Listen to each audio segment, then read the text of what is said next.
अघोषित बारंबार बिजुली कटुथिबा और दीर्घ समय पर आसुथिबारु अतिष्ठ ग्रामीण बिजुली ग्राहक माने स्थानीय गौरड पंचायत ठारे थिबा बिजुली आवंटन सबस्टेशन आगे विलंबित रात्रि जाए कर्तृपक्षों दृष्टि आकर्षण निमंते धारणा रे बसिथिले। मिलिथिबा सूचना अनुसार ओपीटीसीएल पक्षरु गत 2 वर्ष हेबो लो वोल्टेज दूर करिया पई स्ट्रक्चर निर्माण करा जाई एथिरु ग्रामांचल को 220 वोल्ट बिजुली दिया जाई थाए। एही स्टेशन उपरे गोरड पंडुआ बणित बोधेई एवरीसिंग 5 गोटी पंचायतर लोके बिजुली पाई थांती। मात्र टाटा पावर को बिजुली हस्तांतर पर एठार कर्मचारी नियुक्त न हेबा टाटा पावर नो मैन स्ट्रक्चर फलक मारी देछि।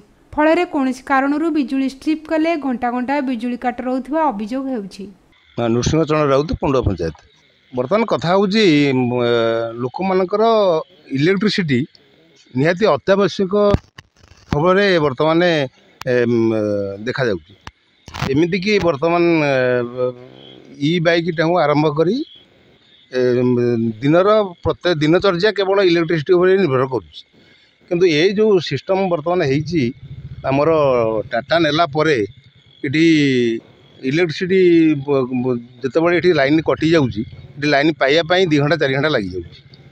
कारण कौन बुझला बेलू ना ये नो मैन जोन ये लोक रही ऑनलाइन रे केमती कौन करी लाइन से देवे जदि देवे तुम कौन प्रकार दियो कौन कर से अलग कथा। किंतु लोक मैंने लाइन रू वंचित हे 4 घंटा 5 घंटा धरिकी तुम लाइन दब किंतु बिल नेला बेले ठीक ठाक नौ आगुरी जो गोटा थिला केमती केमती एरिया फेर रोला ए सेमती किसी ना लोक मैंने पेमेंट कर ठीक ठाक किंतु लाइन दबारे बहुत त्रुटि रोचे। सी जहाँ भी करूँ आम ये लाइन जदि कटुची आम विदिन 5 मिनट भितर आम लाइन पाया दरकार ये लोक रखु ना आम जाए से ना अंतर्जामपुर एटा बणित पंचायत सरीकी ये आमर गोरडे गोटे 33 भी अच्छी स्ट्रक्चरटा ये पाखापाखि आमर गोरड पंचायत बणित पंचायत पंडुआ बोधेई पाखापाखि 4-5टा पंचायत आम स्ट्रक्चर उपर लाइन नौ पाऊँ। ये टाटार मनमानी जो चली ये नो मैन लिखिकी ये जो स्ट्रक्चर लोक ना ये जदि लाइन कटि जाऊँगी आम 4 घंटा 5 घंटा पर लाइन पाऊँ तादे पीया पानी संध्या बेले पिला पाठ पढ़ी पार ना जेई किंतु एसडीओ जनला तार किसी स्थायी समाधान ना। आम मैंने जो बंधु मैंने बसचु आर स्थायी समाधान पर जेई एसडीओ को फोन कला भी से आसी पहुँची ना। आम राति पाए आम भाई मैंने अनशन बसबू जदि आम कथा को कई गुरुत्व सह विचार न करती ताले आम काली राहमा से इलेक्ट्रिक ऑफिस रे अनशन करूँ।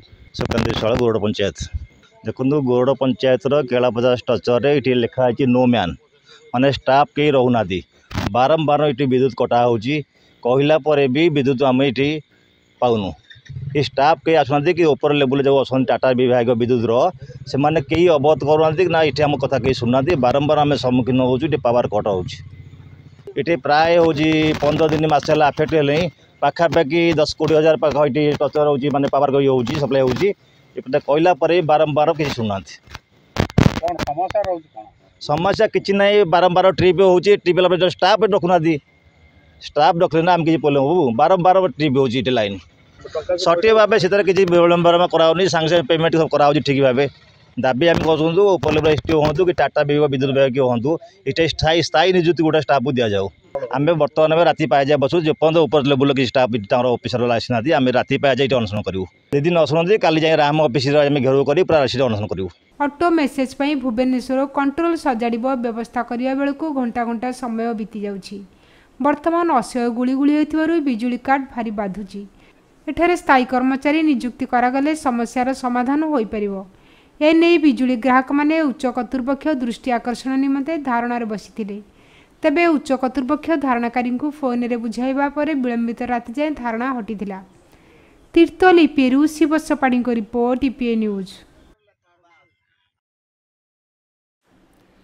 एमिति आउ किछि नुआ नुआ खबर जानिबा पई आम ईपीए चैनल को लाइक शेयर एवं सब्सक्राइब करने को भूलंतु नहीं।